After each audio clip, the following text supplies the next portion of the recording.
Então, eu conhecendo as minhas ovelhas, eu já sabia que ia vir para cá a gente hoje. Nem tudo que a gente conhece dos outros é bom, né? Mas a gente tem que se adaptar a todas as coisas, amém? Então, conhecendo bem minhas ovelhas, eu sabia que hoje muitas pessoas estariam aqui, amém? Então, hoje eu quero ter uma conversa com vocês. Quem gosta de conversar aí? Entendeu? Hoje eu quero bater um papo com vocês sobre um assunto, né? Eu não vou falar sobre os dons do Espírito Santo hoje, vou falar no dia que não estiver chovendo, para mais gente ouvir. Então, como hoje eu imaginei que ia vir só assim, os mais valentes, os mais brutão, assim, entendeu? Se tu quiser vir para cá também, acho que não vai nem precisar de ficar aí hoje, filho. Entendeu? Quero conversar com você sobre um assunto, que é um assunto que o Senhor tem falado muito comigo também, e que nós vamos começar a ministrar sobre isso nas terças-feiras, logo após a gente terminar do Espírito Santo, que é sobre oração e jejum, né? Que é o tema da nossa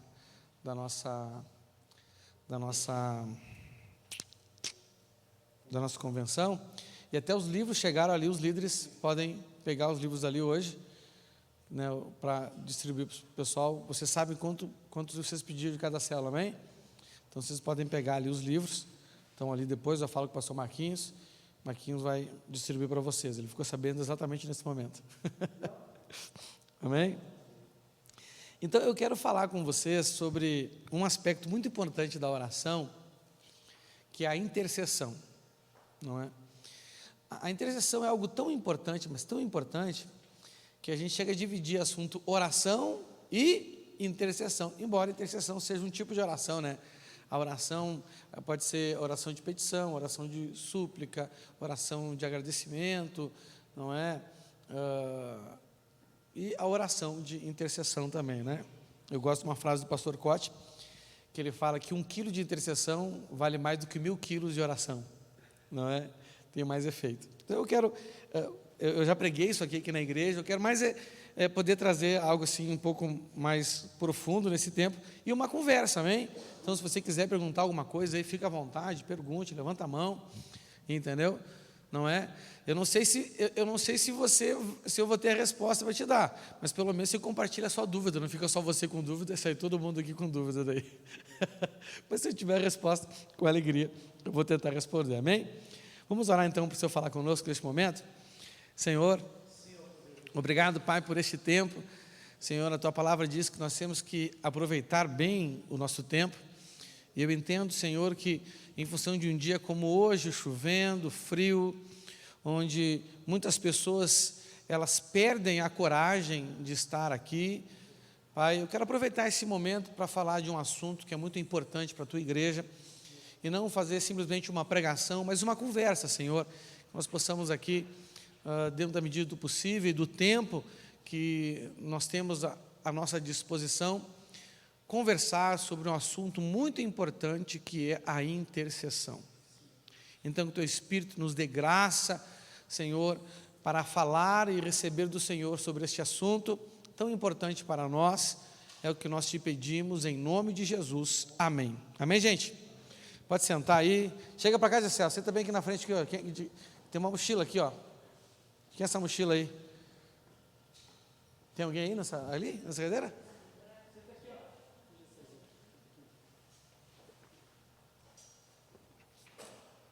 Aleluia. Quem está nessa cadeira aqui que tem bolsa aqui, casaco? Celina. Glória a Deus, aleluia. Irmãos, vamos lá então. Eu quero falar com vocês hoje sobre um assunto que eu entendo que seja muito importante, que é a importância de nós gerarmos intercessores na igreja, amém? Então eu vou falando aí quem tiver alguma colaboração para dar, não é?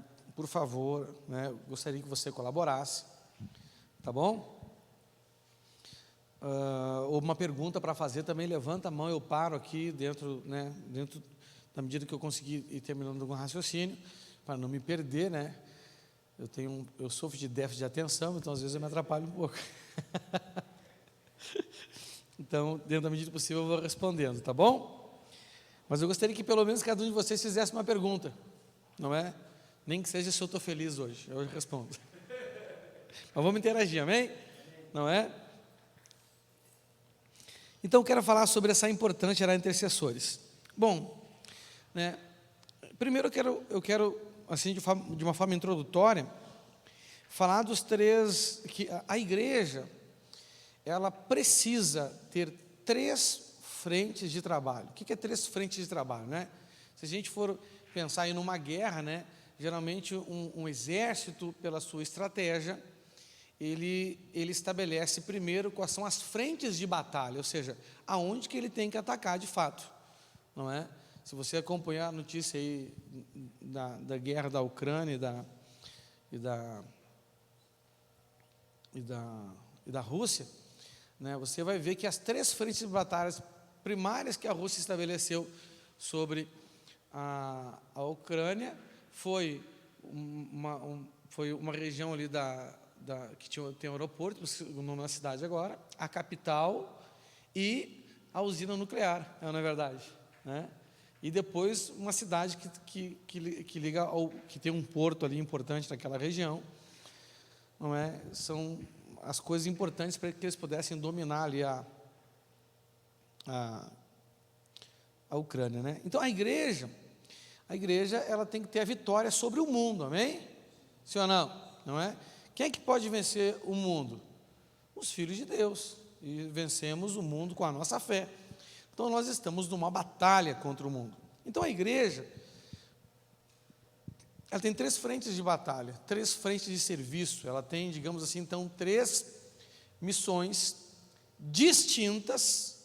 Elas são, olhando assim na essência, elas são, parece que até completamente diferente uma coisa da outra, né? O trabalho que se tem que fazer para cada coisa é um trabalho bem diferente, mas são complementares, elas se complementam, né?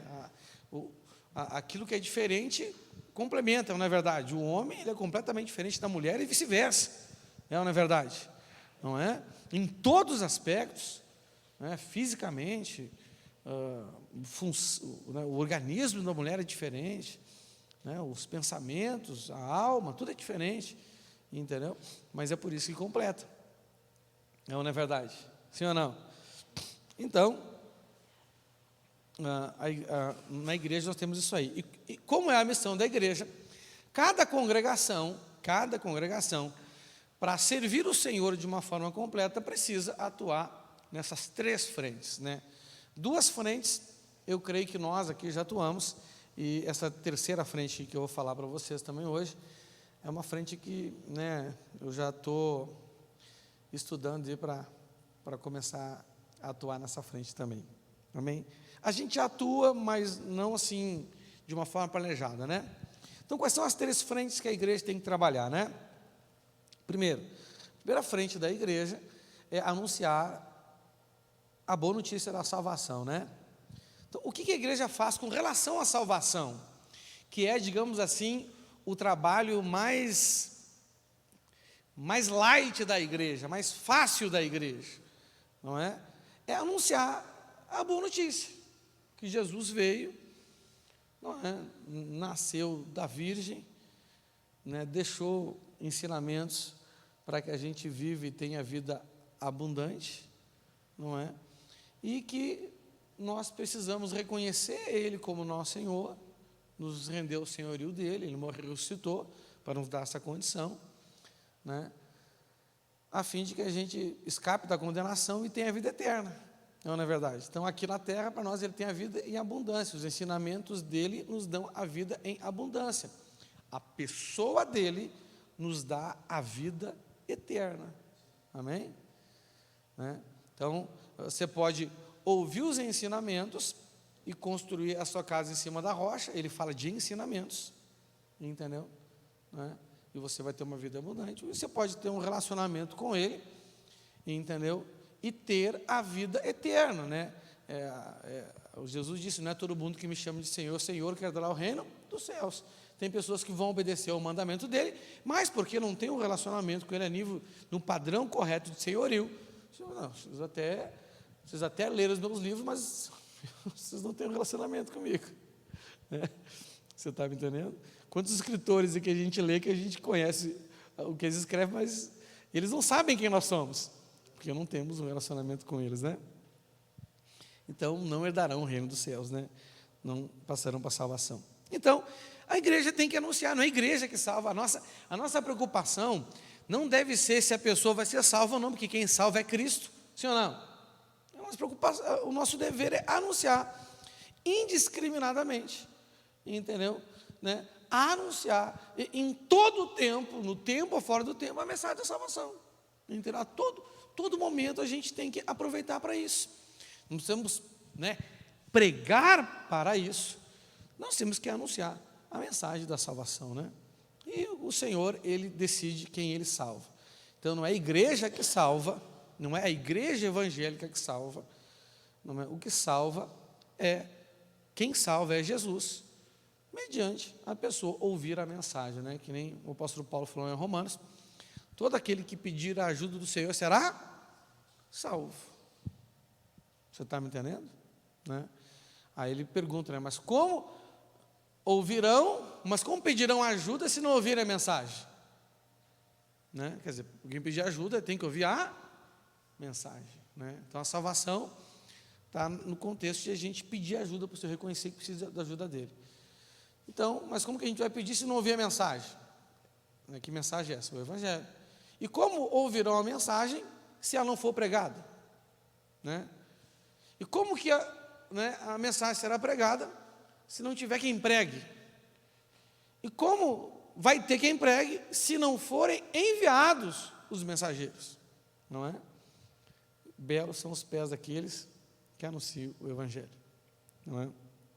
Então, lá em Atos nós vemos que eles dizem assim, o Senhor, Ele acrescentava à igreja aqueles que iam sendo salvos, não é verdade? Eles anunciavam o Evangelho, né, indiscriminadamente, inclusive até debaixo de ameaças, né? Você não vê, por exemplo, assim, né, aquela grande pregação de Pedro, né? Pô, ele fala coisas simples dele, não é verdade? Né? Olha, arrependa-se dos seus pecados, não é? Né? Reconheça Jesus como Salvador de vocês, para que tempos de nova força espiritual venham sobre a vida de vocês, não é verdade? Essa foi a conclusão, basicamente, da primeira pregação de Pedro, entendeu? Uma mensagem simples, né? Eu acho que se você fosse num culto e ouvisse uma mensagem dessa, você fala assim, rapaz, mas uma mensagem tão superficial, né? Essa é a mensagem do Evangelho, né? Ela não é superficial, mas é uma boa notícia, não tem muito o que falar. A gente vai falar o que sobre, né, o nascimento, a morte e ressurreição de Cristo? Ele nasceu da Virgem, ele morreu, citou. Se você não aceitar, você vai para o inferno. Então, né, aquela coisa, ele tem um plano maravilhoso para você, não é verdade? Ele te amou tanto que deu o seu único filho, se você crer nele. São coisas simples, não é? O poder não está na mensagem que anunciamos, mas está no Deus que salva, não é verdade? Né? Então, essa é a primeira frente, anunciar a boa notícia da salvação, e o Senhor então salva. A segunda frente que a igreja tem que trabalhar, que aí já envolve todo um trabalho muito mais pesado, entendeu? Porque a responsabilidade de salvar é de Cristo, mas Ele deu para a igreja uma responsabilidade, que é fazer discípulos daqueles que Ele salvou. Aí que começa o nosso trabalho. Esse tipo de mensagem que eu estou pregando para você, é a mensagem da salvação ou é a mensagem do discipulado? É a mensagem do discipulado, aí sim, aí já tem que, né, existe um outro trabalho, o negócio tem que ser, né? Por quê? Porque esse é o trabalho, não que a mensagem para os discípulos seja mais importante, não é? Na verdade, tudo é importante, porque Jesus morreu para que todas essas três coisas fossem feitas, né? Uma coisa complementa a outra, mas é óbvio que a igreja tem que, por exemplo, um pastor, um líder, ele vai ter muito mais trabalho para fazer discípulo do que para salvar, porque salvar é Deus que salva e fazer discípulo é a gente que faz. Eu salvo e vocês fazem discípulos, somos Nós somos, né? Nós somos co-participantes dessa missão dele, não é verdade? Então, fazer discípulos é gerar pessoas segundo a vontade de Deus e treiná-las para fazer o trabalho que Deus as escolheu para fazer. Então, cada um de nós temos um trabalho específico que Deus escolheu para a gente fazer, né? Tem o trabalho geral, que é de todo mundo, todos nós temos que anunciar a mensagem da salvação, todos nós. É a mensagem da aliança, né? Anunciando a minha morte até que eu venha, não é? Então, todos nós temos que fazer isso. E porque anunciamos a mensagem da salvação, ora, nós vamos deparar com um enfermo, a gente tem que orar para esse enfermo ser curado. Ora, vamos deparar com um possesso por um espírito maligno, a gente tem que expulsar o demônio dessa pessoa. Ora, a gente vai se deparar em uma situação de uma pessoa que morreu e você vai ser impelido a orar por ela para ela ressuscitar. Entendeu? Então, é aqueles milagres, né? Os milagres do evangelismo, né? Esses 3 milagres são os milagres do evangelismo. Quando eu estou anunciando o evangelho da salvação e Jesus, então, começa a operar para salvar. Entendeu? E aí, quando há necessidade de milagres acontecer, Ele manifesta esses milagres através daquele que está anunciando a mensagem da salvação, que é a expulsão de demônios, a cura de enfermos e a ressurreição de mortos, não é? Então, mas existem outros trabalhos específicos que Deus tem para nós, entendeu? Então, discipulado é, né, você ser treinado para anunciar o evangelho da salvação. Você tem que saber como que se expulsa o demônio, saber como é que se faz uma oração para curar enfermo, e, né, e ter muita fé para orar por um morto. Né? Então, eu tenho 21 anos de crente, só orei uma vez por um morto e ele continuou bem morto. Você está entendendo? Mas cheguei ali, olhei, e o Espírito Santo agora, vai chorar ou vai fazer o que eu mandei? Então, primeiro fiz o que ele mandei, chorei depois. Primeiro orei para ressuscitar, depois chorei. Chorei de tristeza e de vergonha, porque gostava muito de quem tinha morrido e porque não ressuscitou. Mas cada um com seus problemas, né? E a terceira frente de trabalho da igreja é implantar o reino de Deus, não é? A famosa oração do Pai Nosso: venha a nós o teu reino, seja feita a tua vontade, assim na terra como ela é feita nos céus. Essa frente aqui nós não trabalhamos nem direito, mas, né, o Senhor me deu alguns entendimentos aí. Ele nunca me fala nada só para eu ficar sabendo, Ele me fala alguma coisa porque Ele quer que eu faça alguma coisa, então eu estou buscando me inteirar mais disso. Mas, em geral, o que é implantar o reino, né? Implantar o reino é nós influenciarmos a sociedade, né, aqueles que não somente os que foram salvos, mas aqueles que não são salvos, a viver segundo a vontade de Deus, não é? Se a gente fizer um estudo assim mais profundo da Escritura Sagrada, o Senhor, desde o momento que o homem caiu, Ele sempre tentou, né, trazer uma ordem social sobre a terra, não é? Para evitar aquilo que o pecado gerou. O que o pecado gerou? O pecado gerou 2 coisas na terra. O pecado gerou a violência e a miséria. Fala assim: violência e miséria. A miséria veio da dificuldade da gente, quer dizer, a miséria não, né? Como a gente começou a ter dificuldade de tirar as coisas da terra, entendeu? Ela não daria mais de bom grado, segundo diz lá em Gênesis, a gente ia ter que suar muito, entendeu? E sempre tem os preguiçosos, tem ou não tem? Sempre tem aquelas pessoas que querem ter sem trabalhar. Então, tipo assim, começou a ganância, não é? Entendeu? Essa ganância gerou a miséria e gerou também a violência, entendeu? Uns querendo ter mais do que os outros, e para ter mais do que os outros estão dispostos a matar. Isso já começou em Caim e Abel, não é verdade? Não é? Então, nós vemos o Senhor ao longo das gerações e ao longo dos tempos, entendeu? Sempre tentando aplacar essa tendência, não é?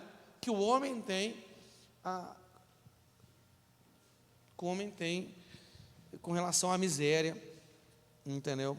E à violência.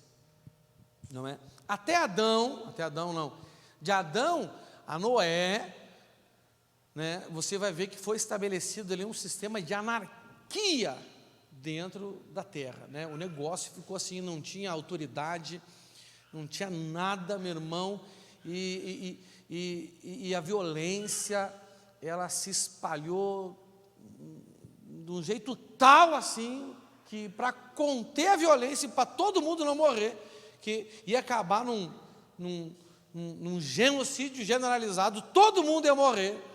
Deus resolveu matar e deixar pelo menos uma família viva, para que não comprometesse o futuro da raça humana, entendeu? E a partir de Noé, entendeu? Com a Torre de Babel, um governo estabelecido, estruturado, o homem se estruturou, aí a partir daí saímos, né, da anarquia para a tirania, você está entendendo? Então, tipo assim, ó, com governo, sem governo existe anarquia, com governo existe tirania, e os dois geram miséria e violência, né? Óbvio que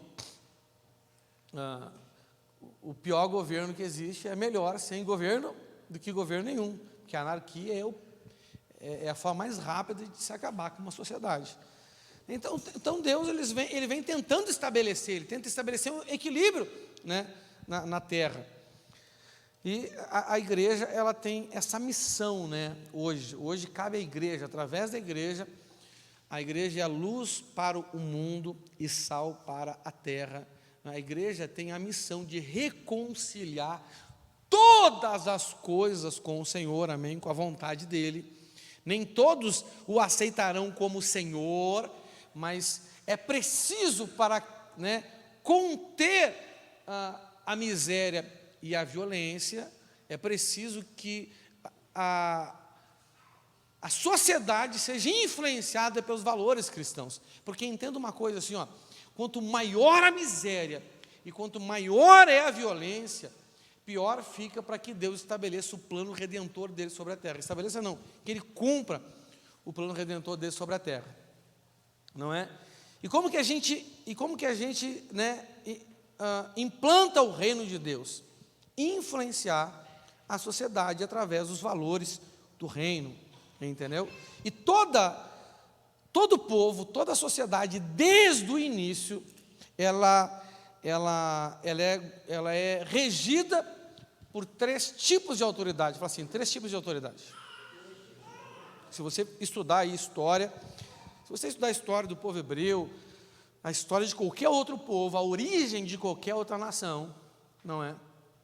Você vai ver que toda ela é estabelecida em cima de 3 tipos de autoridade: a autoridade religiosa, a autoridade familiar e a autoridade de governo, não é?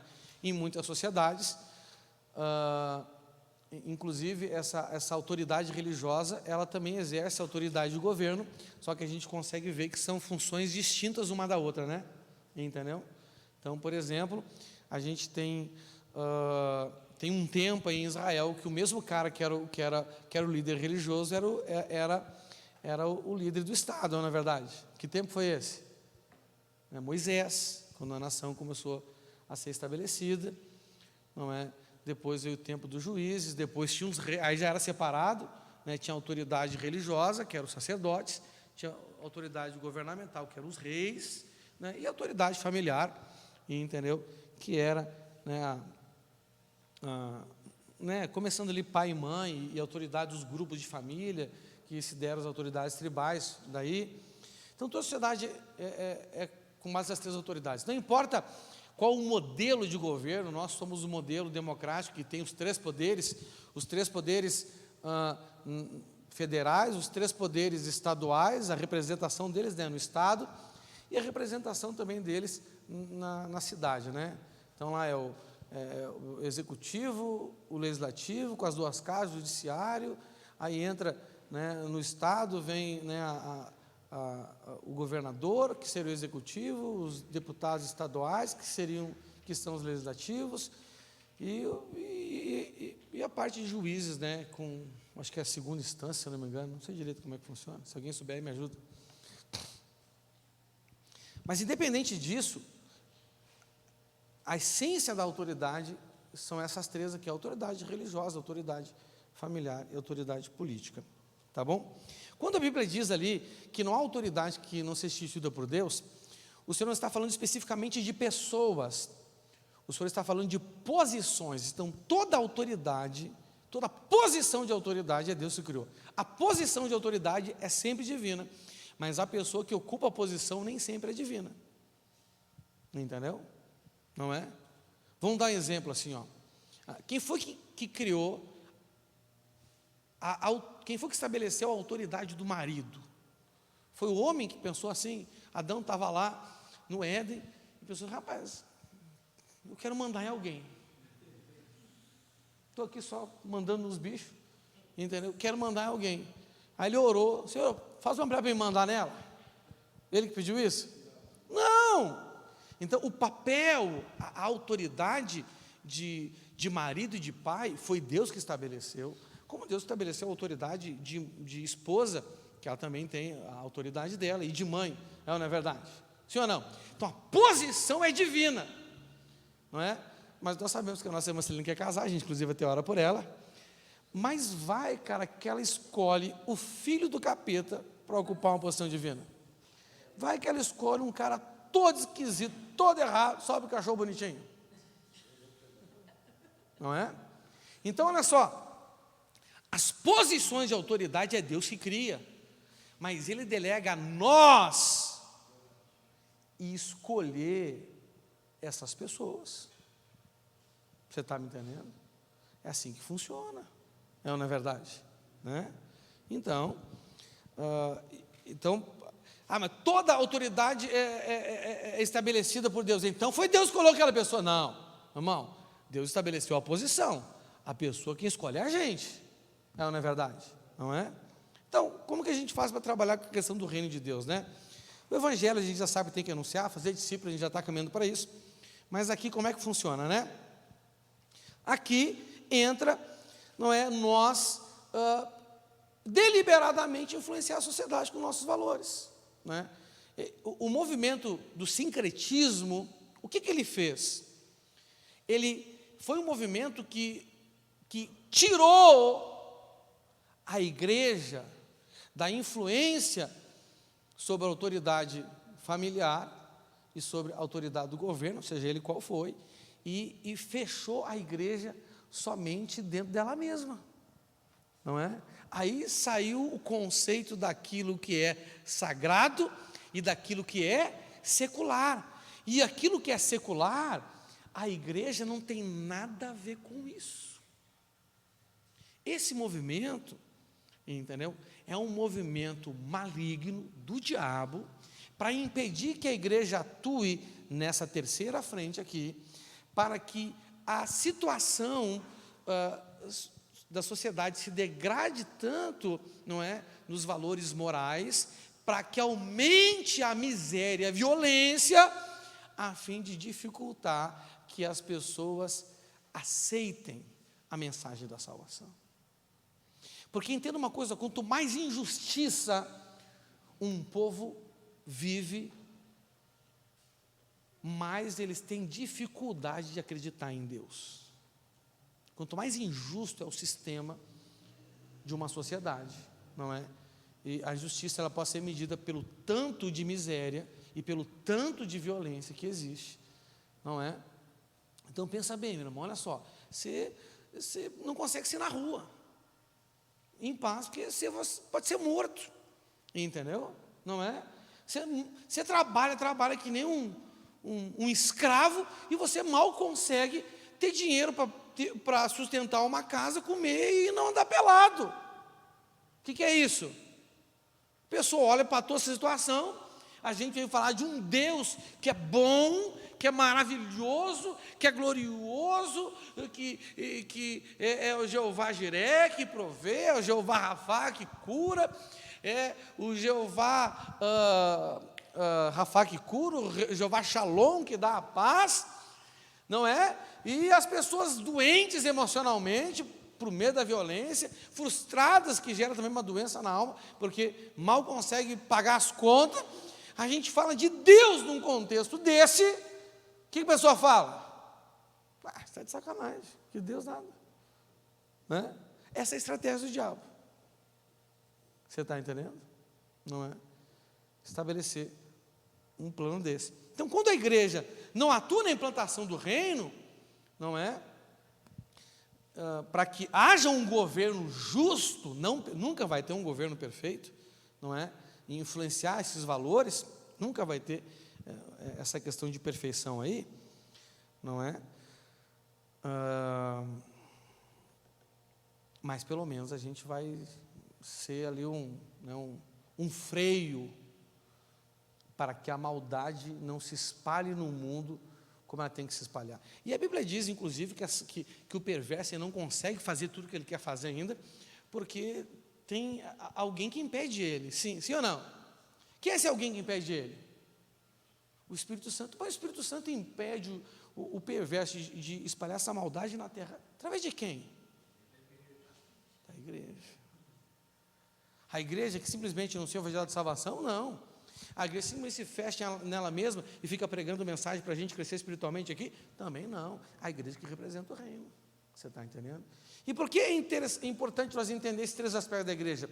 Porque a intercessão é fundamental para que tenhamos vitórias nesses três aspectos, não é? A exemplo de Moisés orando para que Josué prevalecesse contra os ismaelitas, se eu não me engano, é isso mesmo?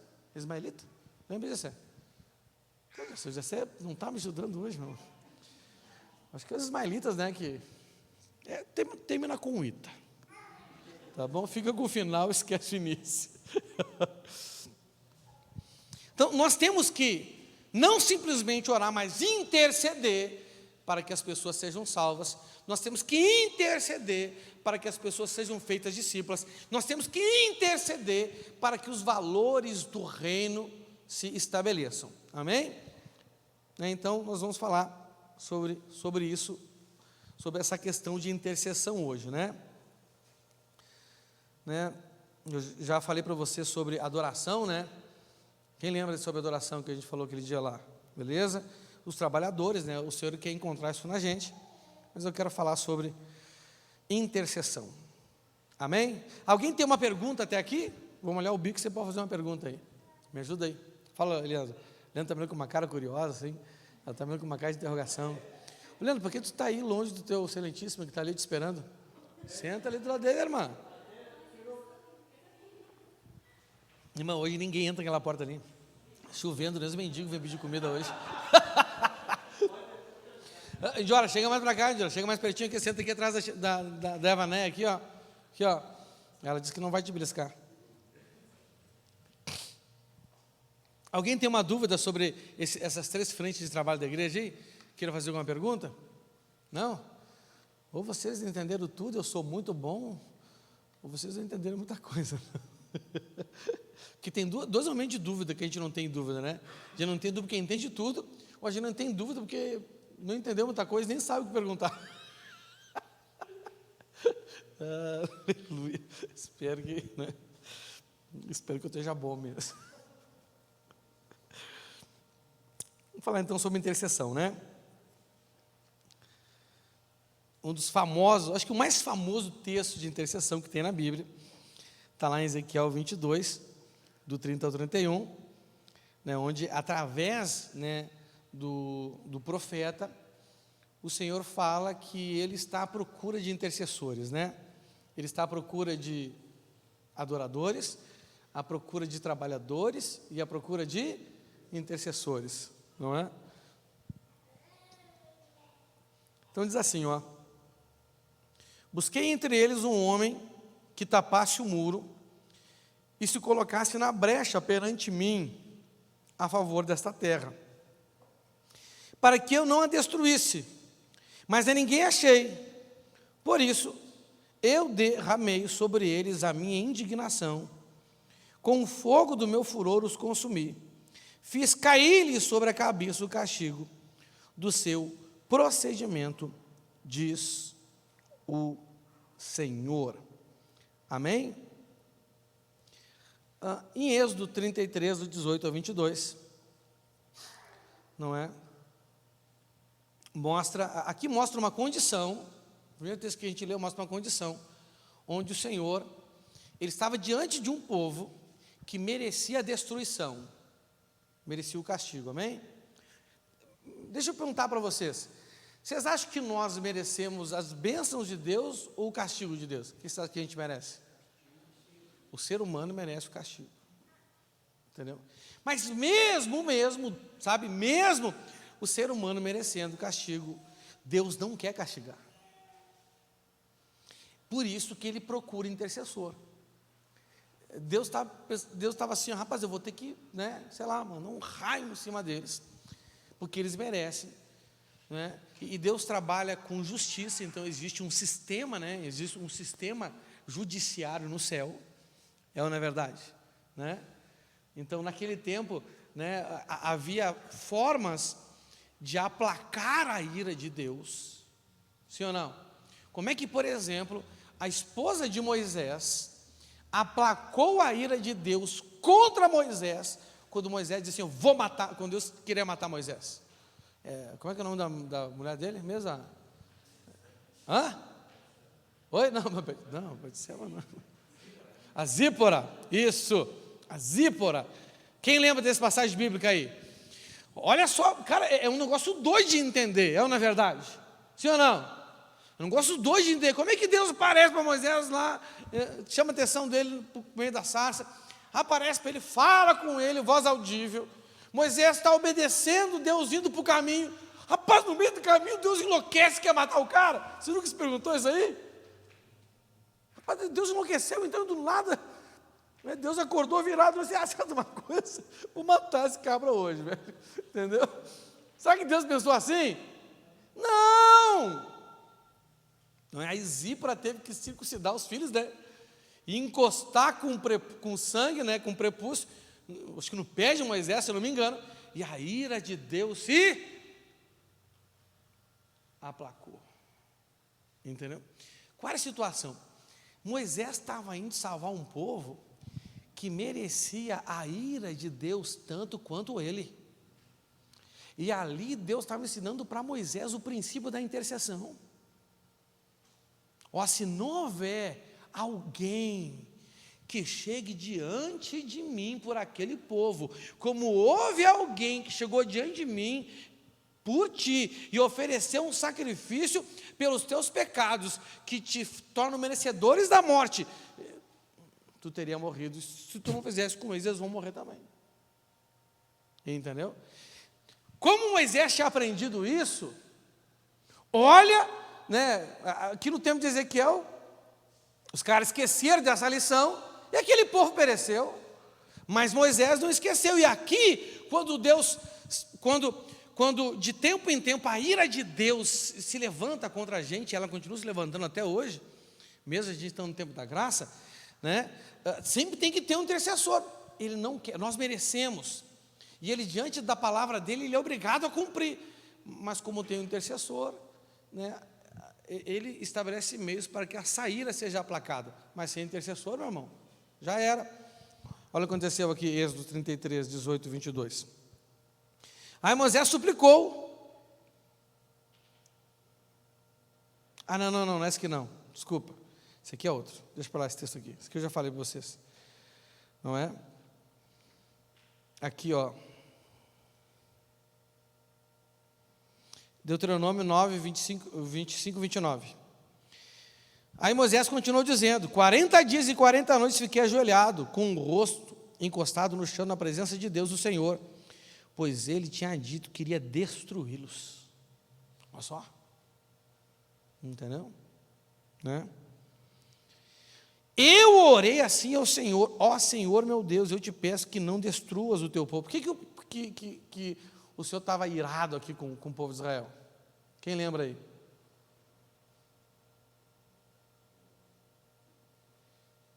Jessé? Fábio? Jessé? Leandro?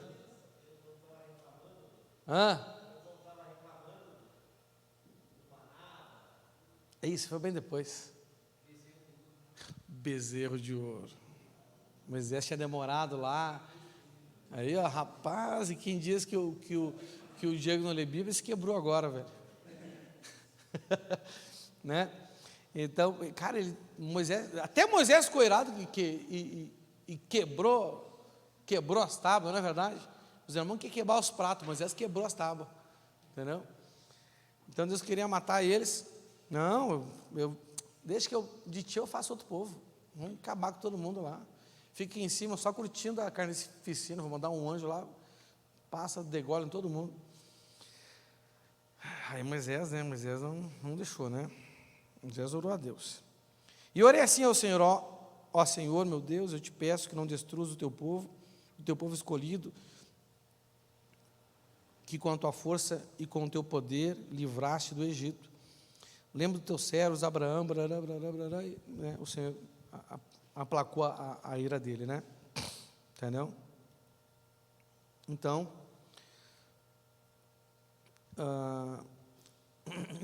qual é o contexto aqui, irmãos? Olha só. Todos nós merecemos o castigo, né? Porque tem pessoas que creem na hipergraça. E que é hipergraça? É uma teologia assim que, rapaz, que agora Jesus morreu, ressuscitou por nós, e agora está tudo free. Agora não acontece mais nada, agora Deus não castiga mais ninguém. Tem gente que por causa disso nem acredita mais em maldição, que, rapaz, é só entregar a vida para Jesus que acabou. Eu digo uma coisa assim, ó, quando a gente entrega a vida para o Senhor, é aí que começa os nossos problemas com Ele. Porque antes a gente não tinha problema com Ele, tinha problema com o diabo. Com quem? Antes a gente era escravo do diabo, irmão, entendeu? Quando é que o povo de Israel começou a ter problema com Deus? Depois que Deus tirou eles do Egito, não é verdade? Antes tinha problema com quem? Com o faraó. Você está me entendendo? Não é? Entendeu? Então, sabe, é muito melhor ter problema com Deus do que ter problema com o demônio, não é verdade? Sim ou não? Então, quando a gente entrega a vida para Jesus, todo torto, todo errado, todo esquisito, meu irmão, aí é que a bagunça começa com o Senhor.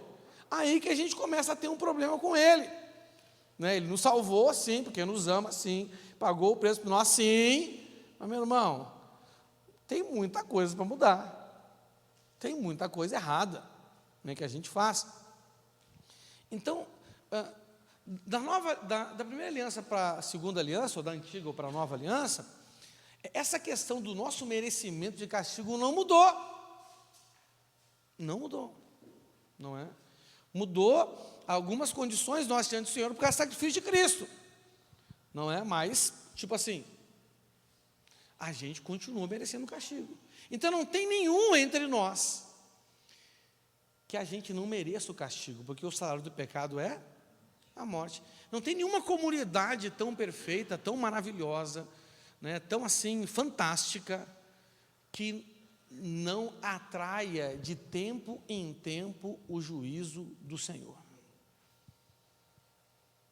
E qual é a única coisa que faz esse juízo ser aplacado na nossa vida pessoal, familiar, né, na nossa vida como igreja e na nossa missão de anunciar o Evangelho, de fazer discípulos, de plantar o reino?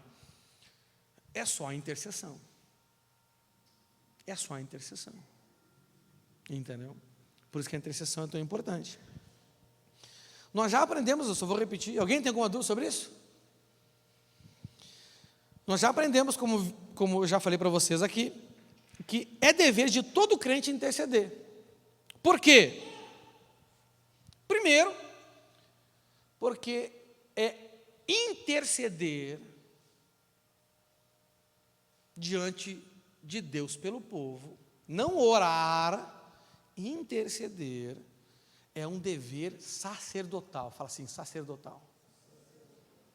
Não é? E nós hoje somos uma raça sacerdotal. Não é verdade? Hebreus 9:7 diz assim, ó: mas somente o grande sacerdote entra na parte de trás, que é o lugar santíssimo, e isso apenas uma vez por ano. Ele oferece a Deus o sangue de animais em favor de si mesmo e também pelos pecados que o povo cometeu sem saber que estava pecando, não é? Então, o sumo sacerdote tinha que oferecer aqui um sacrifício em favor dele mesmo. Como é que é o nome disso? Arrependimento. Fala assim, arrependimento. Mas ele também tinha que oferecer um sacrifício em favor do povo, em favor de terceiros. Como é que é o nome disso? Intercessão, pelo pecado dos outros, não é? Então as pessoas pecam, né? Você acha que nós como comunidade, nós não pecamos? Sim, nós pecamos de duas formas, né? Ou de três formas, né? Nós pecamos fazendo o que nós não devemos fazer, sempre tem, né, o Zacã espalhado por aí, né? Entendeu? Nós pecamos não fazendo o que é para fazer, aí todo mundo aqui é a farinha do mesmo saco, sem exceção. Todos nós não fazemos tudo o que já deveríamos estar fazendo, pelo tempo de caminhada que temos com o Senhor, não é verdade? Não é aqui que, acho que é Paulo que diz, ou em Hebreus que fala, já para vocês ser mestres, mas vocês estão ainda bebendo leite, seus morrinha, né? Então estamos aquém daquilo que a gente está fazendo. E também no nosso relacionamento com o Senhor, né? Nós pecamos no nosso relacionamento com o Senhor. Nós pecamos na intimidade com Ele, né? Imagina só, entendeu? Passa aí uma semana que tu fala com a Vanessa só 2 vezes, 3 vezes por semana. E não está falando com o marido? A Vanessa vai ficar louca. Hã? Mais do que é normal, né, irmã? Um pouquinho mais. Entendeu? Não é bem certo. Aí o Fábio resolve dar um gelo nela. Entendeu? Ou pior ainda, não fala nada. Mas chega assim, está pronta a janta? Abençoa? E nós fazemos isso com o Senhor, porque tem gente que não fala nada com Deus a semana inteira. Às vezes faz 1, 2 dias de devocional só. E quando para falar, o Senhor me dá aquela bênção. Você está de sacanagem. Entendeu? Meu irmão, eu acho que você acende um fogo no Senhor, assim. Se não tiver alguém orando por você, vem um raio na sua cabeça e você morre. Entendeu? Não é? Então, pensa. Então, nós falhamos, nós pecamos, no mínimo. Nós, como comunidade, temos esses 3 tipos de pecado. Temos ou não temos? Então, nós atraímos a glória, nós atraímos a ira de Deus. E como é que isso funciona? Se você fizer um estudo bíblico, sabe? Deus, ele é paciente, sim ou não? Só que ele vai enchendo, ele vai olhando. Daqui a pouco, aquilo chega num limite no coração de Deus, que Deus determina o castigo. Mas antes de determinar o castigo, Ele procura quem? Será que tem um intercessor? Me diz uma coisa, meu irmão.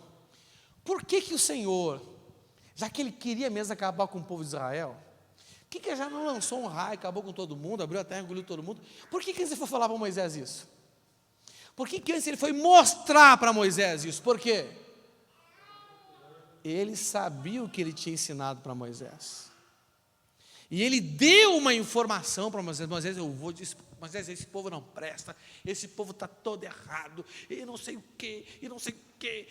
Ele começou a mostrar para Moisés o defeito do povo.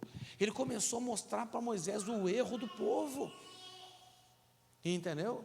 E tem gente que se torna a antítese do intercessor. É o anti-intercessor. É aquela pessoa que olha o defeito, que olha o pecado de alguém, que olha as fragilidades de uma comunidade. Sabe o que ela faz? Ela começa a orar para a ira vir. Tem gente que faz isso. É o anti-intercessor. É aquele cara que está orando para Deus fazer aquilo que Ele sabe que nós merecemos e não quer fazer. O senhor, ele fica feliz ou fica triste quando encontra o intercessor? Fica feliz, porque o intercessor traz um alívio tão grande para ele, meu irmão, que ele recompensa o intercessor com revelações e experiências fantásticas. Ninguém tem tanta experiência com Deus, de coisas maravilhosas, como um intercessor. Ninguém. Moisés não viu a glória de Deus simplesmente porque ele foi um cara obediente, mas porque ele foi um intercessor. Tem hora que a gente, assim como Deus, fica aborrecido com as pessoas. Tem hora que a gente, assim como Deus, quer mais é que o castigo venha mesmo e dê uma lambida e engula, a terra engula meia dúzia de gente. É ou não é verdade? Só que o Senhor não nos chamou para isso. O Senhor nos chamou para aplacar a ira dele. Moisés, em um certo momento, ele deixou a ira dele contra o povo determinar a atitude dele, sim ou não? O que aconteceu com Moisés por causa disso? Não herdou a promessa de Deus para a vida dele. E é isso que tem impedido a igreja. A igreja não alcança as promessas por causa da falta de intercessores.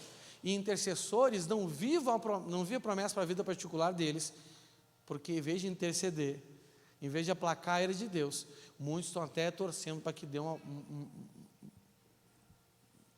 para servir de lição para os outros. Entendeu? Isso é um problema, não é verdade? Né? Nós não podemos ser uma igreja que somos anti-intercessão, somos a antítese do intercessor. Não, nós temos que ser intercessores, não é verdade? Não é? Porque é um dever sacerdotal, e é um dever nosso. 1 Pedro 2,9 fala assim, ó: mas vocês são a raça escolhida, o sacerdócio do rei, a nação completamente dedicada a Deus, o povo que pertence a Ele. Vocês foram escolhidos para anunciar os atos poderosos de Deus, que o chamou da escuridão para a sua maravilhosa luz. Amém? Então olha só, tem pessoas que confundem representação com intercessão. Fala assim, representação e intercessão. O sacerdócio da primeira aliança tinha essas duas funções. Ele tinha a função de representação e tinha a função de intercessão. Vamos ler o texto aqui de Hebreus de novo. Mas somente o grande sacerdote entrava na parte de trás, que é o lugar santíssimo, e isso apenas uma vez por ano. Do que esse texto está falando? Que apenas ele entrava. Está falando de representação. Na primeira aliança, além do sacerdote, ninguém podia entrar na presença de Deus. Ninguém. Então o sacerdote, ele ia até a presença de Deus, por ele mesmo, e representando o povo. Isso, na nova aliança não precisa mais. Por quê? Entenda, Jesus não veio anular nenhuma lei. A Bíblia diz, ele fala assim, eu não vim anular a lei. Foi isso mesmo, isso é que ele falou? O que ele falou sobre isso? Ele veio para fazer com que ela se cumprisse. E tem gente que prega que Jesus anulou a lei. Isso é mentirada danada. Jesus, ele cumpriu a lei. Que lei que ele cumpriu? Se você estudar a Bíblia, principalmente o Antigo Testamento, você vê que tem 5 tipos de leis. Quanto? 5 tipos de leis. Não é? Existe a lei moral, que é o decálogo, fala assim, decálogo, a lei moral. Entendeu? Existem as leis espirituais, né? Que geralmente falam do contexto de amor, que a gente tem que amar o próximo, tem que amar a Deus. Isso vem desde o Antigo Testamento. As leis espirituais são baseadas no amor de Deus. Existem as leis descritivas ou as leis regulamentares. Entendeu? Não é? O que é uma lei descritiva? No nosso tempo, vamos dar um exemplo assim, né? Hoje até eu estava ouvindo uma entrevista que o Bolsonaro deu para o Flow, né? E o cara perguntou um negócio de arma para ele lá, né? E ele falou assim, eu usei todos os recursos que eu posso usar por decreto-lei, por decreto, para fazer com que a lei se cumpra. Então existe uma lei. Quem faz a lei? Quem faz a lei não é o presidente. Como quem fez os 10 mandamentos não foi Moisés. Mas como Moisés era um estadista, e ele tinha que fazer com que o povo cumprisse o decálogo, ele começou a estabelecer decretos com base no decálogo. Se você estudar o decálogo, os 10 mandamentos, entendeu? Que é daí que vem os valores conservadores para influenciar a política, você vai ver que os 10 mandamentos se dividem em 3 áreas, não é? Deus, família e propriedade. Deus, família e propriedade. Então, por isso que Moisés, ele fez leis descritivas que proibiam a idolatria. Por isso Moisés fez leis descritivas ou normas regulamentares que estabeleciam, não é, punição, que proíbem e que estabeleciam a punição para crimes de morte, por exemplo, não é? Por quê? Porque, por exemplo, a primeira propriedade que todo ser humano tem é a sua própria vida. A segunda propriedade que o ser humano tem é a sua fama, a sua imagem. Por isso que a gente não pode dar falso testemunho, por isso que é pecado dar falso testemunho, né? E a terceira propriedade que o ser humano tem, entendeu? É a sua terra, né? E a questão de família também, não é? Por isso que, por exemplo, né, Moisés ele estabeleceu leis descritivas para punir o adultério, para punir a fornicação, não é verdade? Que pecam contra uma lei que Deus estabeleceu. Não adulterarás, né? Não pode ter sexo antes do casamento. Então, leis morais, leis espirituais, leis descritivas, leis sanitárias, sim ou não? Ó, eu vou fazer o número 2, dá um rolé para fora do arraial, faz um buraco, leva na cinta sempre um negocinho para poder cavar, né? Os gatos aprenderam com os hebreus, entendeu? Deixa o negócio lá, porque o Senhor anda no meio de vocês. Ele não andará se tiver sujeira e impureza no meio de vocês. É por isso, se você parar para pensar, tudo que é, onde há idolatria, onde há imoralidade, entendeu? Se estabelece sujeira ali. Isso vale até hoje. Deus não anda no meio da sujeira, gente. Deus não anda. Dificilmente você vai ver um ambiente de uma casa abençoado se aquelas pessoas forem porcas. Deus não anda ali. Isso não mudou até hoje. Deus não anda ali.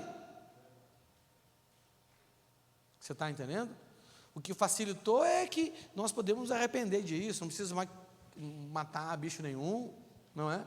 E tem a quinta lei, que foi a lei que Jesus cumpriu, que são as leis cerimoniais, as leis levíticas, que estabeleciam normas para que esse homem aqui, uma vez por ano, pudesse chegar de forma representativa e intercessória diante de Deus.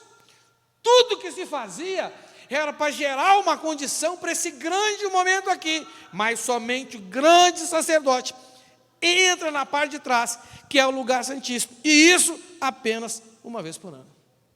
Então, toda aquela função diária do templo, não é? Cerimônia disso, daquilo, daquele outro, e lava a mão, e não sei mais o que, e não sei mais o que, e queima, e mata, e sangue, e asperge ali, asperge aqui, sabe? Tudo aquilo que está lá era para dar uma condição assim de purificação assim mínima, para que esse homem, um só, uma vez por ano, pudesse chegar de forma representativa e intercessória àquilo que representava a presença de Deus, nem era, representava. Tanto que a Bíblia diz que Jesus entrou uma vez por toda no verdadeiro santo dos santos e abriu o caminho para a gente. E agora, nós não temos mais a missão, todos nós somos sacerdotes, não é só o pastor que é, todos nós somos. Nós não temos mais a missão de representar ninguém, porque todo mundo agora pode chegar a hora que quiser, e se não chegar é pecado, diante do Senhor, não é verdade? No verdadeiro santo dos santos. Ele abriu, o apóstolo Paulo diz, ele abriu um novo, qual era o caminho? Eu sou o caminho, a verdade e a vida, o caminho do tempo. Ele abriu um novo, ou um outro, e vivo caminho, que agora a gente tem acesso ao Senhor, amém? Mas nós continuamos com a questão da intercessão. Jesus é o nosso grande intercessor, não é verdade? É só Ele, né? Que Ele é o grande intercessor, mas nós como igreja, representando Ele, temos que interceder no nome dEle, amém? O que é interceder então? Né? Interceder é nos colocar, né, constantemente nesse lugar de conflito entre o homem e Deus, não é? Porque Deus é santo, né? O Senhor não gosta de contemplar o pecado, então tem que ter alguém sempre ali diante do Senhor. Pai, perdoa eles, porque eles não sabem o que fazem, não é? Mas não é só perdoar, é tomar sobre si.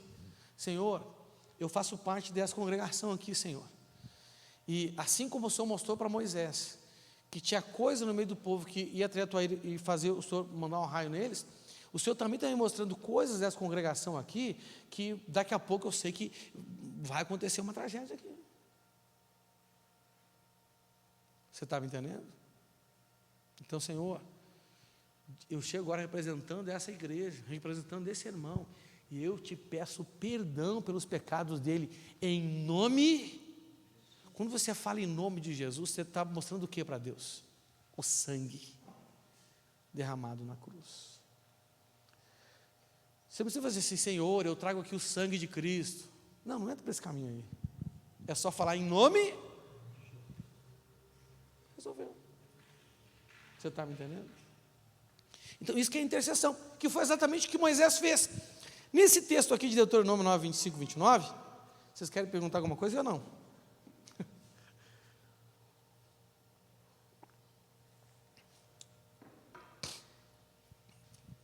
Estou sentindo que no meu espírito a gente tem que ir até às 10 hoje. Estou brincando.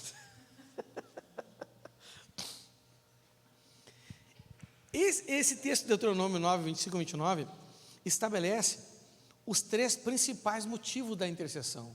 Fala assim, 3 principais motivos da intercessão.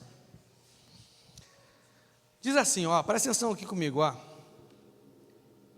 E Moisés continuou dizendo, isso aqui é Deuteronômio 9, 25 e 29. E agora aqui nós vamos começar a ver a importância de ter intercessão na igreja.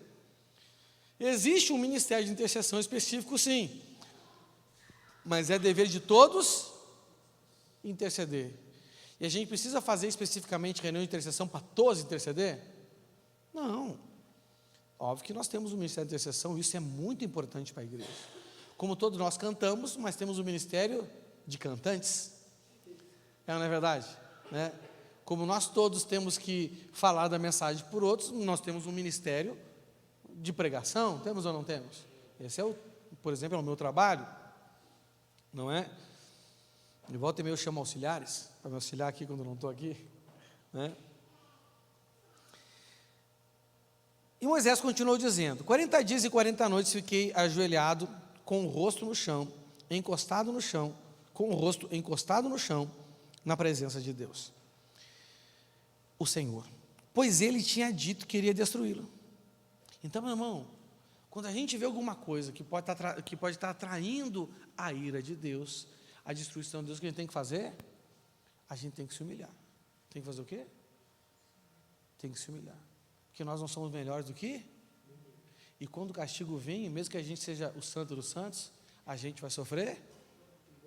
Igual. A gente vai sofrer? Também. tem escapes. Entendeu? Então, deixe de ser justiceiro e seja, pelo menos, inteligente, que você vai se danar igual. Então, clame, já ajoelha, já põe a cara no pó, já se humilha diante de Deus, por misericórdia do povo dele. Amém? Glória a Deus. Senão você vai fazer que nem muitos aí. Rapaz, ninguém está intercedendo, Deus está mandando raio dali, raio daqui, sabe de uma coisa, eu vou sair daqui, vou para outra igreja. É o que muita gente faz. Entendeu? É uma realidade. Acabamos de passar por uma situação dessa ainda. Infelizmente. Entendeu? Vamos lá. Orei assim ao Senhor. Ó Senhor meu Deus, eu te peço que não destruas o teu povo escolhido, que com a tua força e com o teu poder livraste do Egito. Lembra dos teus servos, Abraão, Isaque e Jacó, e não des atenção à teimosia, à maldade, ao pecado deste povo, pois se destruíres o teu povo, os egípcios vão dizer que não pudeste levá-lo para a terra que lhe prometeste. Dirão também que odeias este povo e por isso o levaste ao deserto para matá-lo. Mas eles são o teu povo escolhido, que tiraste do Egito com a tua força e com o teu grande poder. Então, olha só, primeira coisa que o intercessor tem que fazer, tem que orar, pedindo perdão pelo pecado de alguém, de uma família, de uma comunidade, de uma nação, entendeu? Para que o castigo merecido não venha de Deus sobre nós. Então, a intercessão aplaca a ira de Deus, amém? Se com sangue de bicho isso acontecia, imagine então em nome de Jesus agora. É claro que vai acontecer. Então, a intercessão é um para-raio, entendeu? Que impede a ira de Deus de ser derramada sobre a gente e a gente sofrer. E nós merecemos isso, sim ou não? Mas pela graça, o Senhor, mesmo merecendo, Ele nos livra disso, que é a misericórdia dEle. Sim ou não? Mas como que a misericórdia se estabelece? Através da intercessão. Sem intercessão, não tem misericórdia. A misericórdia não é um ato do Novo Testamento. A misericórdia já tinha no Antigo Testamento, sim ou não? Né? Por que Deus não usou de misericórdia com o povo lá de Ezequiel?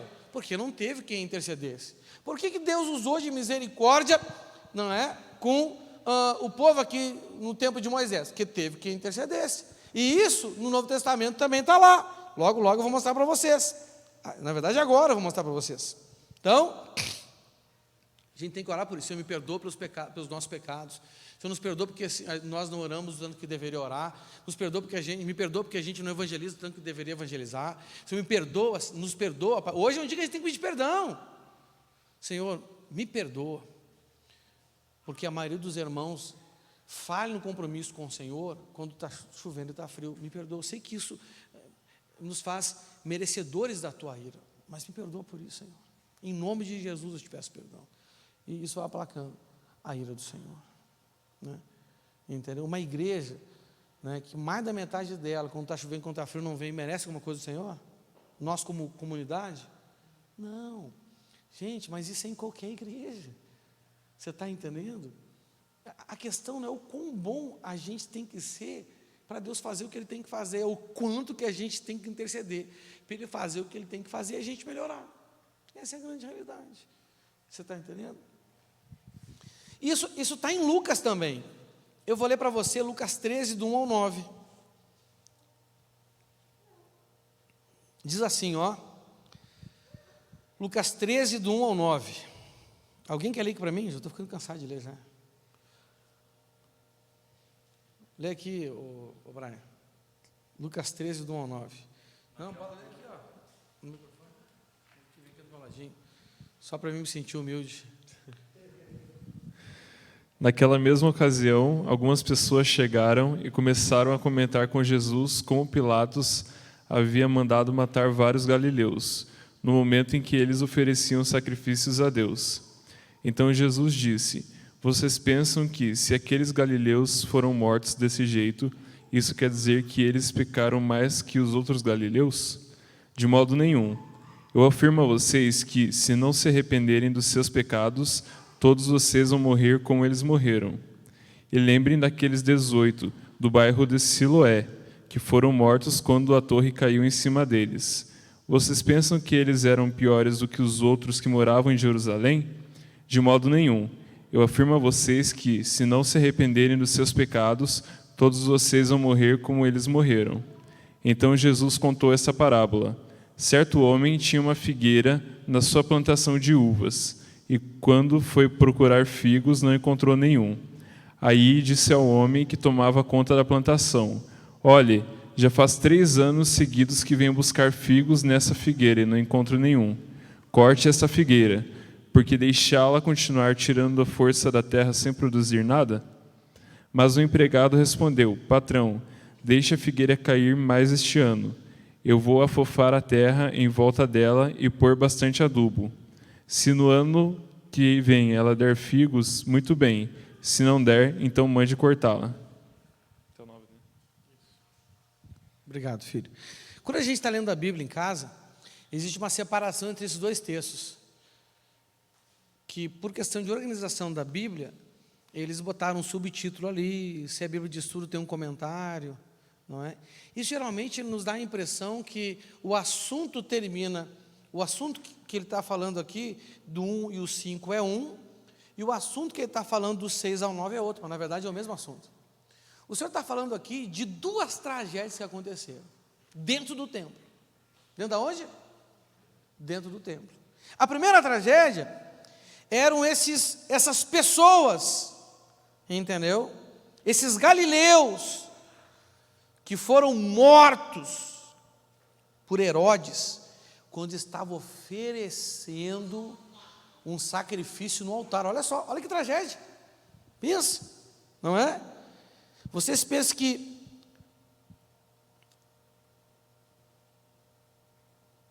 naquela mesma ocasião algumas pessoas chegaram e começaram a comentar com Jesus como Pilatos havia mandado matar vários galileus no momento em que eles ofereciam sacrifício a Deus. Então estavam lá os galileus oferecendo sacrifício a Deus. A Bíblia diz que Pilatos mandou matar eles e matou todo mundo, meu irmão. E aí Jesus fala: vocês acham que eles pecaram mais que os outros? É que toda ira exige um sacrifício de sangue. Se não apresenta o sangue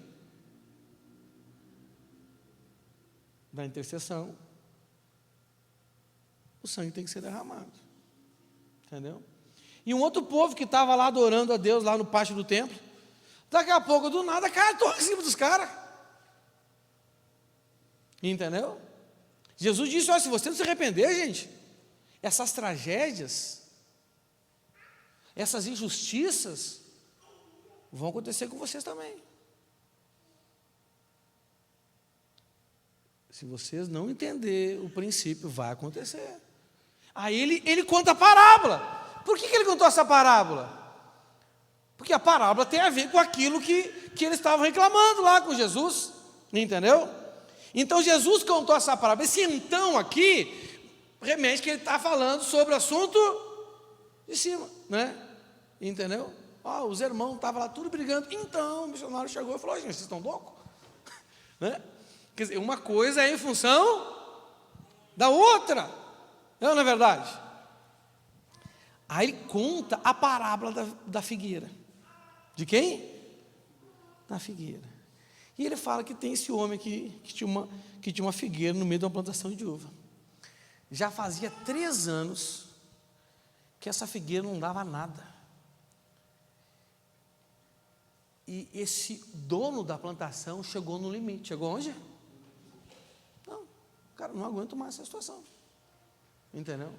Esperei o primeiro ano nada, esperei o segundo ano nada, esperei o terceiro ano nada. Deus, ele é longânimo, Deus, ele tem paciência. Mas quando a Bíblia diz que ele tem paciência, também quer dizer que paciência tem limite. Ele tem uma paciência, não tem uma paciência sem limite. Então Deus, ele chega no limite. Como chegava com o povo da primeira aliança, ele chega também com o povo da segunda aliança. Mas ele sabe que nós não temos condição de resolver, de consertar as coisas numa rapidez tal que, antes de que chegue no limite a ira dele. É por isso que ele estabeleceu a intercessão. Por isso que ele procura intercessores. Entendeu? A Bíblia nos dá uma pista de que se a gente não tiver uma boa intercessão na igreja, de 3 em 3 anos vai dar um BO. De 3 em 3 anos vai dar o BO. De 3 em 3 anos vai dar um problema. Você está entendendo? Aí vem quem? Aí vem um empregado. Quem é o empregado aqui? Quem é o dono da plantação? O Senhor. Quem é a figueira? A igreja, o povo, as pessoas, a nação, as famílias, a sociedade. Quem é o empregado do patrão? Nós. A figueira é aqueles que não são empregados. Representam pessoas na igreja que não têm compromisso que deve ter ainda. Representa um mundo que não tem compromisso, que não tem, mas tem aqui, são empregados. E tem os empregados meia boca, na verdade. Entendeu? Empregado que não comparece no serviço, nem avisa o patrão. Né? Não vai fazer nada. Né? Servo mau, infiel. Aí os servos fiéis têm que também pedir perdão por esses maus e infiéis, né? Aí ele fala assim: Senhor, me dá mais um ano. Dá mais um ano, eu vou fofar a terra, eu vou adubar. Aí o ano que vem, Senhor, o ano que vem, se por acaso, Senhor, sabe, não der fruto, aí tudo bem, não é? A Bíblia não diz o que aconteceu. Se você é um cara otimista, você vai acreditar: não, rapaz, próximo ano, o patrão chegou lá, estava figo saindo pelo ladrão. Se você é pessimista, arrancou. Mas se chegasse o ano que vem de novo e não tivesse fruto, esse intercessor aqui, como um bom intercessor, você acha que ia deixar arrancar ou ia pedir de novo? Você vê que intercessor vai insistindo, não é verdade? Moisés fez isso várias vezes, né? Por que, por exemplo, Deus, ele contou para Abraão que ia destruir Sodoma e Gomorra? Porque ele queria dar tempo para Ló sair de lá. E ele começou a interceder. Enquanto Abraão intercedia, os anjos iam dando tempo para Ló, porque Ló estava acomodado lá, na boa, na verdade. Entendeu? Né? Aí ficou se frescando, acabou perdendo a mulher. Não sei se foi livramento, se foi.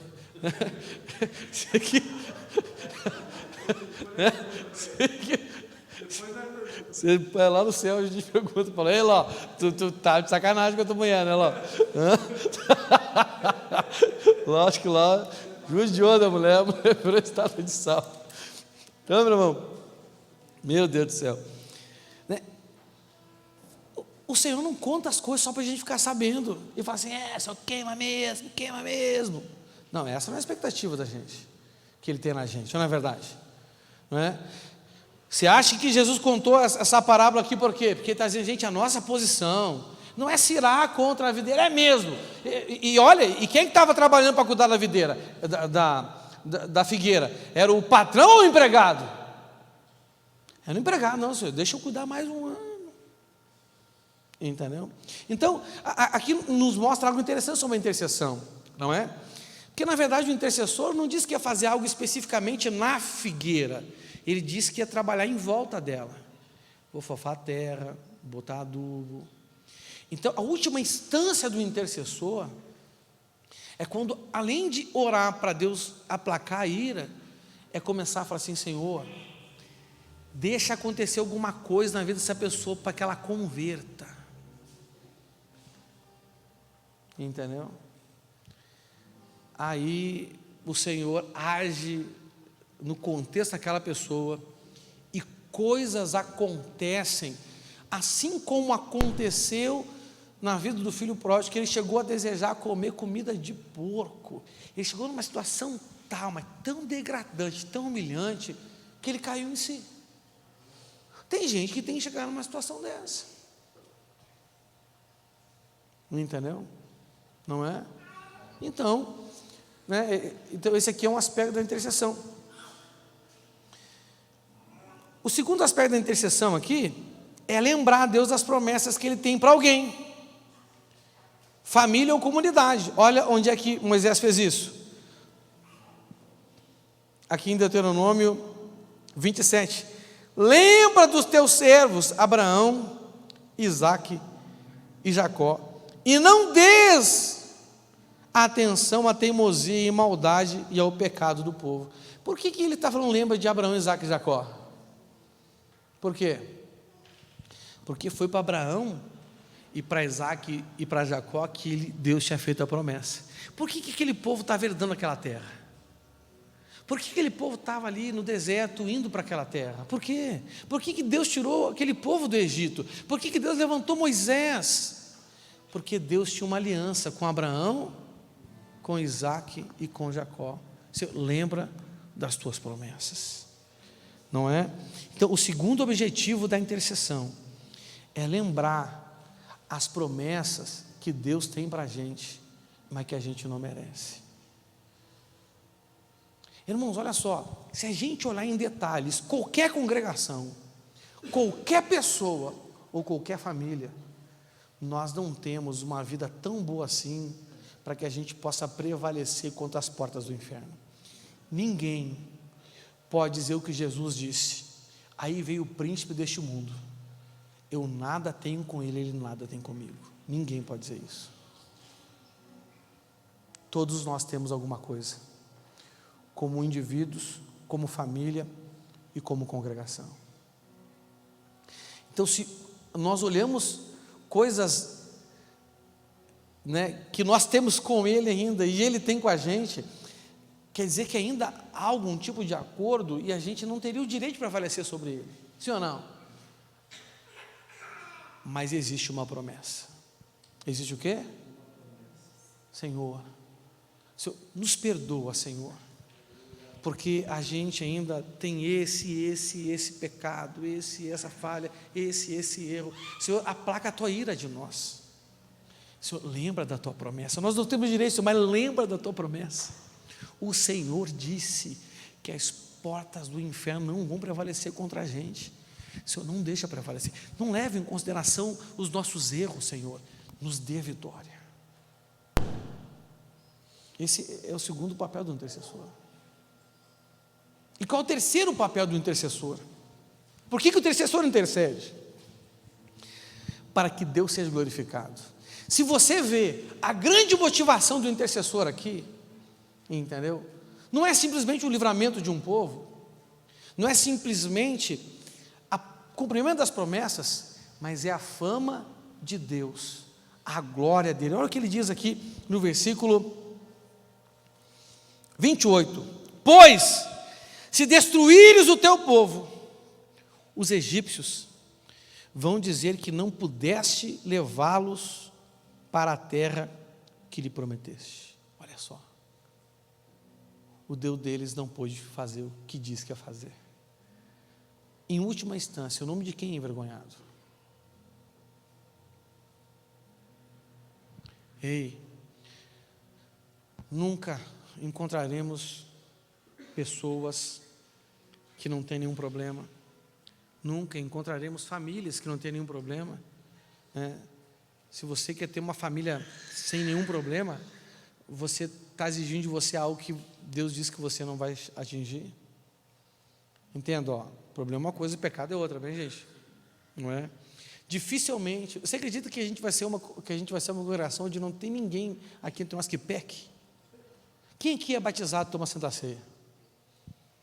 Sempre vai ver alguém que peque, alguém que mente, alguém que se masturba, alguém que faz sexo antes do casamento, ou não faz no casamento, dá na mesma. Antes de casar, quer fazer, casa, quer fazer mais. O que faz? Morre. Não é verdade? Sim ou não? Misericórdia. Estou com vontade. Os irmãos estão lá em corte, noivado, a gente fica orando. Senhor, segura, não faz. Esse caso, eu fiz aconselhamento, tem que começar a orar, Senhor, faz. Está doido, meu. Tem oração que é quase um Viagra gospel. Senhor, levanta o negócio do cara lá, porque... Bota o anjo, põe a mão lá. Eu não ponho, mas o anjo pode botar. Manda o anjo botar a mão. E depois tu corta essa parte. Edita o vídeo.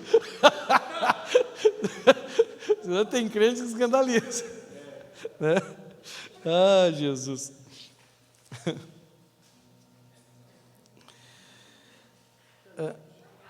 Nunca.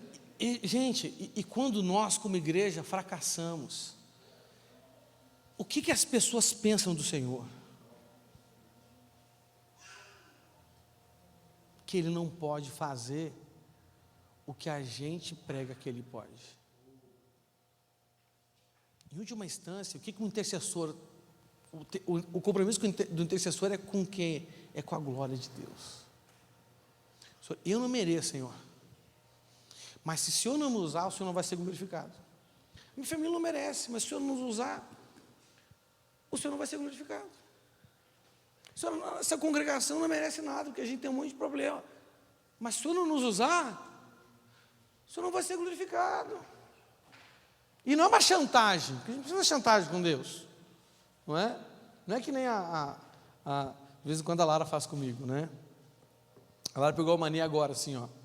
Só te desculpo se tu me der uma coisa gostosa para comer. Ela estava bem assim comigo. Entendeu? Faz umas 2 semanas que ela está nessa vibe, eu já dei muita chinelada na bunda dela para aprender. Porque ela não pode entrar nessa chantagem, não é verdade? Só te desculpo, papai, se tu me der uma coisa boa para comer. Agora que não vai ganhar. Entendeu?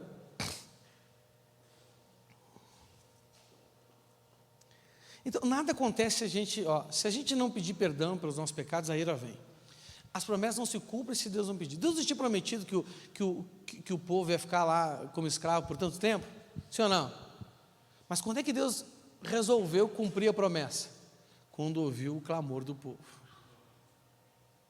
É ou não é verdade?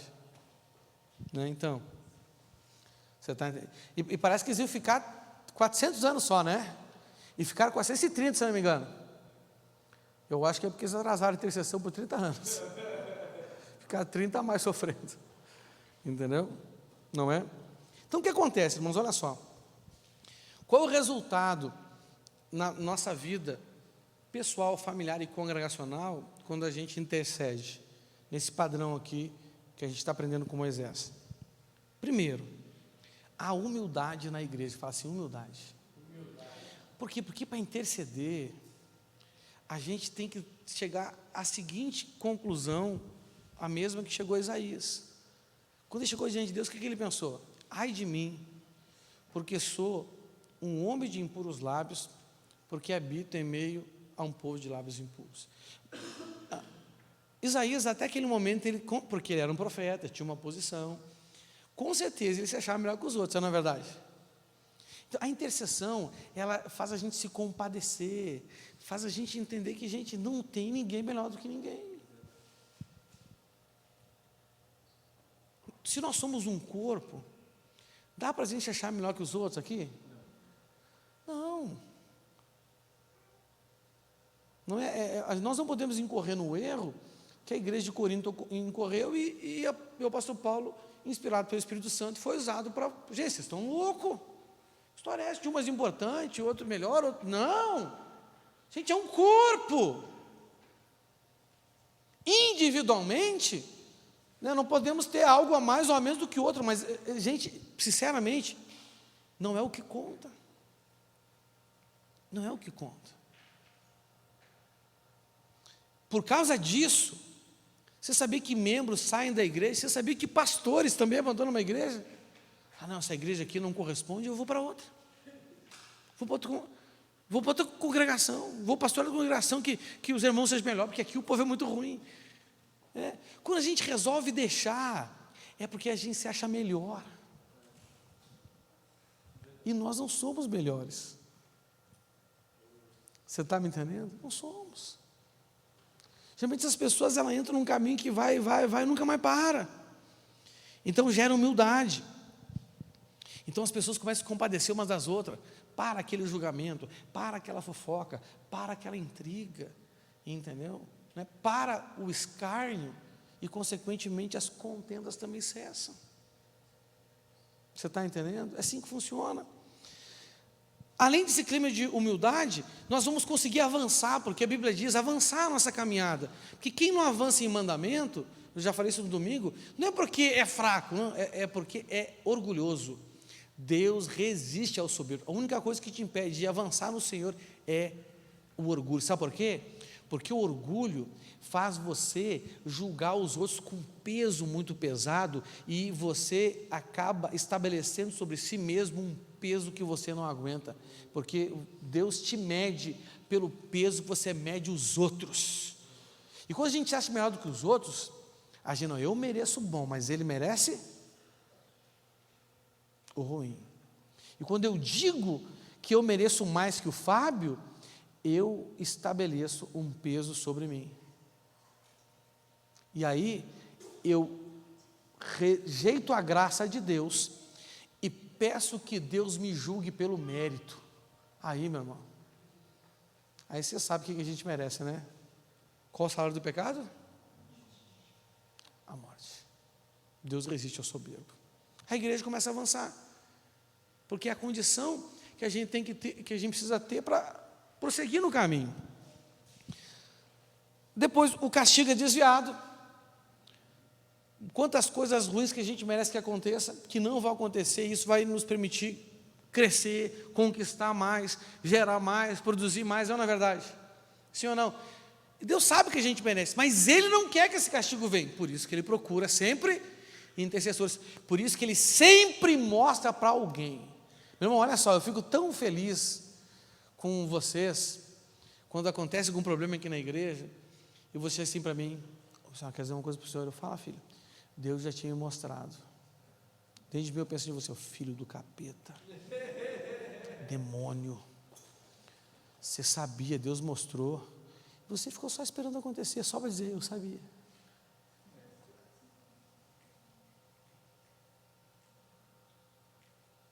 Entendeu? Conversando ontem com uma pastora do campo, ela falou para mim assim, pastor, eu estava em casa e eu tive uma visão com uma pessoa.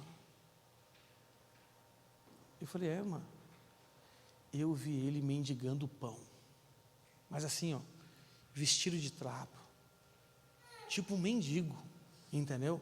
Eu não sei se, eu não consegui discernir se era pão assim, ou se ele estava mendigando o pão palavra de Deus, mas eu senti uma coisa muito ruim dentro de mim, entendeu? Na hora eu falei assim, que o Senhor tenha misericórdia dele. A pessoa falou assim para mim, pastor, mas o que ele fez está merecendo. Eu falei, não, eu sei que ele merece, mas o Senhor não mostrou isso para a gente, só para a gente ficar sabendo. O Senhor quer que a gente ore para que isso não aconteça, porque Deus ama todo mundo, gente. Deus faz o quê? Ele conta. Ele conta. Por que Ele contou para Moisés? Por que Ele contou para Abraão?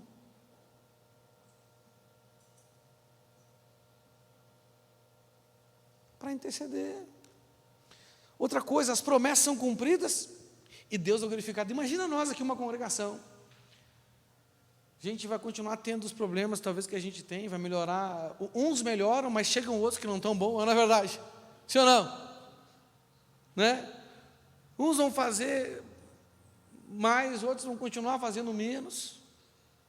Tem gente aqui que pode ser que nunca viva o que Deus tem para ela, que vai ficar limitado às suas questões da sua vida. Isso existe em qualquer lugar, isso é estatístico. Nós não seremos diferentes. No mundo tereis aflições, nós vamos sofrer como congregação essas aflições, porque a igreja não é do mundo, mas está no mundo, entendeu? E a questão das aflições não é da onde nós somos, é onde nós estamos, entendeu?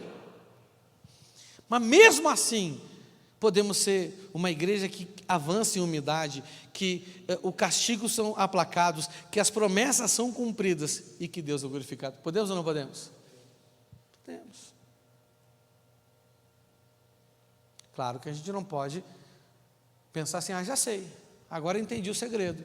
Qual o segredo? O segredo é que a gente não precisa melhorar nada, é só interceder. Não, né, gente? Não. Né? A intercessão, ela funciona no limite da incapacidade, não da irresponsabilidade. Se a gente fazer a obra de Deus relaxadamente, a gente vai ser amaldiçoado. Entendeu? Né? Existe um equilíbrio aí, não é verdade? Né? Então, né, não podemos relaxar. E qual o resultado da falta de intercessão? Bom, o castigo vai vir, as promessas não vão ser cumpridas, Deus não vai ser glorificado, e nós seremos uma comunidade, entendeu? Que vai estar sempre vendo o problema e reclamando das coisas, e vai ter murmuração, e vai ter crítica, e vai ter fofoca, e isso não nos leva a lugar nenhum. Por isso, de todo o meu coração, eu creio, nós temos que melhorar em muita coisa nessa igreja aqui, mas urgente a gente tem que melhorar na questão de intercessão, e isso cabe a todos nós, a cada um de nós, amém? Tudo que você vê, que você discernir que atrai o castigo de Deus, ajoelha, coloca o rosto no chão em uma condição de se humilhar por você, pela sua família, pela sua igreja, por você não, porque por você mesmo é arrependimento, não é verdade? Não é? Mas pela sua família, pela igreja, pelo Estado, pela nação, se humilhe e peça perdão, não é? Eu tenho certeza que nós experimentaremos dias poderosos do Senhor, amém? Oremos ao Senhor, fique de pé. Pai, obrigado, Senhor, por este momento de compartilhamento da Tua Palavra.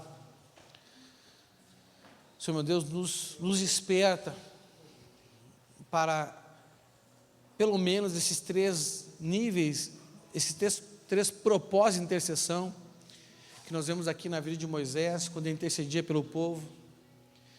Ele chegava diante do Senhor, tomando sobre si o pecado do povo. Ele chegava diante do Senhor, pedindo para o Senhor lembrar das promessas, e por causa de quem o Senhor prometeu. E ele também chegava diante do Senhor para